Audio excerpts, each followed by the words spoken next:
They shot me in the chest and buried me in a pine box. Simple, efficient, like a military operation. The dirt hit the lid like thunder wrapped in cotton. I counted every shovelful. 1, 2, 13. By the 43rd, I stopped breathing through my nose. Had to conserve air. Had to slow my heart. Had to listen. Through the wood, faint and wet with sound, came her voice. My wife. Soft. Cold. Are you sure he's gone? That voice didn't tremble. She wasn't crying. Then his voice. Hayes, my former partner, my brother. We bled in the same sand. He laughed. I checked his pulse myself. He's gone.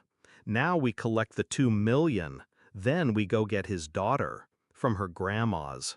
His daughter. Not our daughter. Mine. She's mine. They left. I stayed. But I wasn't gone. My fingers found movement first. Left hand, middle, ring, pinky. Then the wrist. Sharp pain. Likely broken. Didn't matter. I wasn't staying in that coffin. They'd used a civilian-grade casket. No vault, no concrete. Rookie mistake. I started clawing upward. As I scraped, I cataloged. Her voice, cool and unbothered. His tone, casual, like we were in a poker game again, bluffing. They didn't check for breathing, just pulse. They didn't know how far I could slow my vitals, how hard I'd trained to survive the worst case. And now they thought they'd won. I'd seen her eyes the week before, too soft, too still. She hadn't touched me in weeks, said it was stress. I didn't question. I wanted to believe. She was the only family left after my parents passed. My daughter, barely 2. My reason. And now, she wasn't coming back. They were taking her. 2 days later, I walked through the woods barefoot, bloodied. I didn't go home. Didn't go to the police. Didn't scream. I went to Susan's, my wife's aunt. She'd always kept her mouth shut and her whiskey close. I stood at her back door like a ghost. She opened it, dropped the bottle, and pulled me in. No questions, just ice, a blanket, and a place to sit. That night, I opened a burner phone and ordered the essentials. Voice distorter, SIM tracker, one-way glass film for her car.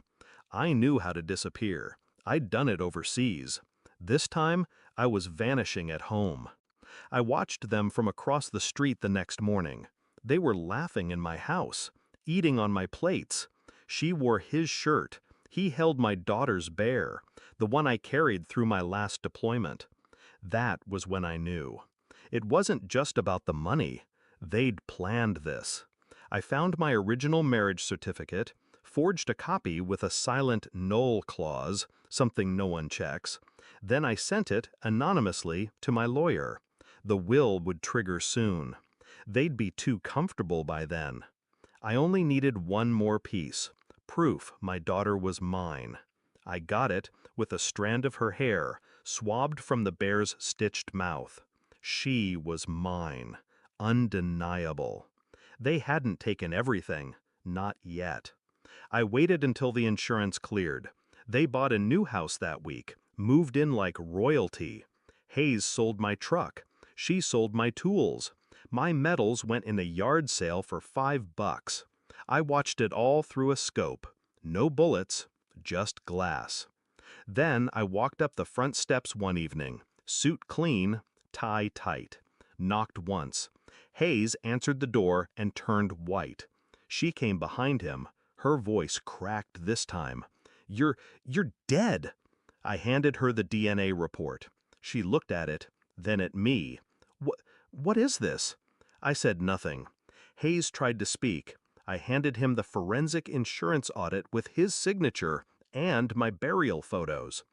Then I turned to my daughter, who'd been hiding behind the stair rail. She saw me. She smiled. She remembered. "Daddy?" I knelt. "Come here, baby." She ran into my arms. My wife stepped forward. "You can't!" I turned to her. "You already did." They followed me out the door. "You can't take her!" she shouted. "You're legally dead." I smiled, slow and still. And yet, here I am. Hayes stepped forward, trying to look tough. His hands shook. "You won't get away with this." I handed him a flash drive. Inside, copies of his military dishonorable discharge record buried under fake commendations. Fraud. Enough to end his career before it began. I already did. I turned my back. My daughter's arms clung to my neck. She whispered, "Home now?" I nodded. "Yeah, home. We live in a cabin now, high up, cold winds, quiet trees. Just me, her, and silence. She plays with the bear every night. I sit by the fire and watch the flames.